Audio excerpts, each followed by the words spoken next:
What if your thoughts could literally help you heal faster or really heal at all? It's not, it is the truth. And it is invaluable for us to understand and act on this.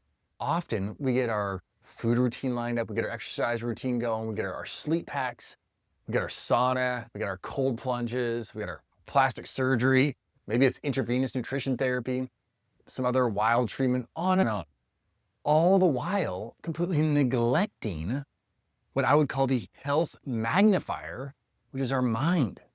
In peer-reviewed studies, they're showing us what goes on in our mind doesn't stay in our mind. And I think most of us would say, yes, that's probably right. But what are we doing about it? Our mind spills, our thought processes spill into our body, into our cells, shaping everything from how our immune system responds to illness, hormonal responses to menopause, menstruation, the activity of our natural killer cells when it comes to cancer, even our DNA, our thoughts, our beliefs, and thinking habits could literally be either our greatest friend, ally when it comes to accumulating health, or the greatest threat when it comes to maximizing our opportunity for health accumulation. So the feelings of chronic stress, the negative thought loops, the anxiety that just doesn't shut off, these aren't just mental challenges. These are biological, physical signs and symptoms showing up in our body. Our cells, our cell membranes, our DNA is being affected by all of this. So did you know that taking captive your thoughts can reduce your perception of pain? It can reduce your perception of fatigue. It can boost your immune function. This can go in the good way. This boost could go in the not so good way. It can do all this, and it does. There was this 8-week Harvard study that found a significant change in the expression of over 1,000 genes just through the act of meditation. It is no wonder that God said, be still and just know that I am God.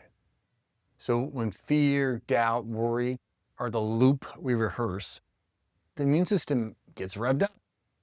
And unfortunately, this is not promoting balance, but it's promoting distress and an eventual immune decline, which can manifest as all manner of chronic illness, and or autoimmune disease, where the immune system is just going after our own tissues over and over. These big autoimmune events or pains all in the body for no reason, I see happen after massive stressful endeavors. We get gut barrier dysfunction, we get hormone imbalances, which left unchecked increase the risk of all manner of chronic disease. And it's not just stress. But there's also the nocebo effect, which proves that what you believe, what I believe, can actually change literally our physical symptoms, how our physical symptoms manifest, even when nothing is wrong. So basically, our negative expectations about a treatment or a particular intervention leading to adverse effects, even when the intervention itself is inert.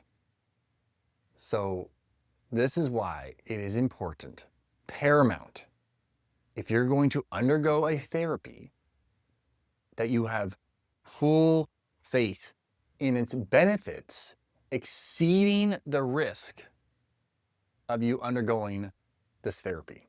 Otherwise, you're likely to have a much less fruitful therapeutic experience. So over and over, I have patients come in, they show me this bottle of the latest juju they're using and telling me how it changed their life in some particular way. And sometimes it's the fact that they're selling this product and that enables it to somehow change their life. But often it literally did. It could literally be changing life, even though that substance has no known mechanism to help them. But the deal is, if they are convinced it has helped them and their symptoms are being relieved, then by all means, they ought to continue with it because it actually is helping them. If your symptoms have been relieved, you are being helped. So if you think this is going to take forever to recover, guess what? Studies show it's likely going to be a long time for your recovery. Your recovery is going to take a long time if you think it's going to take a long time. On the other hand, if you set your expectations that, you know what, I am a fast recoverer. That's what I'm meditating on. That's what I'm thinking about. That's what I'm putting before my eyes, my ears. That I'm going to be back full steam in no time. I'm going to buck the trends. They say 1 in 3 people takes a month. The other 2 in 3 takes a year. I'm going to be that 1 in 3. Your wound healing is going to happen faster if you think it's going to happen faster. Expectations influence healing time. It's not semantics. It's not just in our head. It literally causes changes in our being. What you're reading, what you're listening to, what you're watching, what you're scrolling through, it's not harmless. It's not just zoning out. It's not just me time. It's shaping your brain and how your DNA manifests in real time. Literally your DNA, the scaffolding. Excessive social media is strongly linked to anxiety, to body image issues, and unhealthy behaviors as a whole. We've talked about that many times, especially in teenagers and those without the full functioning of their executive function. But reading a book, it literally lowers blood pressure. Isn't that crazy? Reading a book.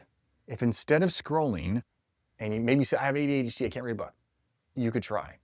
And it could lower your blood pressure and decrease overall psychological distress, which may then lead to less ADHD symptoms. Studies in cancer patients show that purposefully meditating on awesome things, beautiful things, hopeful things, can actually preserve the length of your telomeres. Telomeres are the protective caps on your DNA, which suggests our mental state can affect our DNA's integrity. Who doesn't want to have DNA that are awesome, that are functioning, that are manifesting in a way that is promoting health, vigor, and vitality? In line with that, brain scans show that activities like reading, meditating, and listening to uplifting content actually rewires neural circuits. So if you're depressed, you're anxious, you feel like, man, just can't hack it in life. That's what your brain's telling you. We got to put new information in then. We got to shape ourselves differently. So you're shaping your nervous system with every podcast, every playlist, every Spotify, every scroll, every snap, every bit of crud or beauty we are putting before our eyes, in our ears, is shaping how our body is going to manifest, how our DNA are literally going to manifest, which means, is there dysfunction showing up in our body or is there life showing up? Your mind, it's not separate from your body. It's not separate. It is the command center. And what you think about, dwell on, consume, believe, it actually physically matters. I hope I'm relaying this point to you strong enough. Just like you train your muscle to grow and perform better, like you fill your plate with pure goodness, all these colors and clean meats to support your metabolism, training your mind to maximize your healing potential is of equal value, if not potentially even of greater value. It's not all in your mind, it's not in your head, but a mind that is primed for healing is going to make healing much less elusive and more likely to manifest in your being. All right, so if you found this helpful, I hope you did, man, hit subscribe, share it with someone who needs a reminder that, hey, I can use my mind, I can use my thoughts, I can use what I'm putting my energy into, what I'm entertaining myself with, to literally powerfully help myself heal. All right, tell me in the comments what you're doing to nourish your mind today.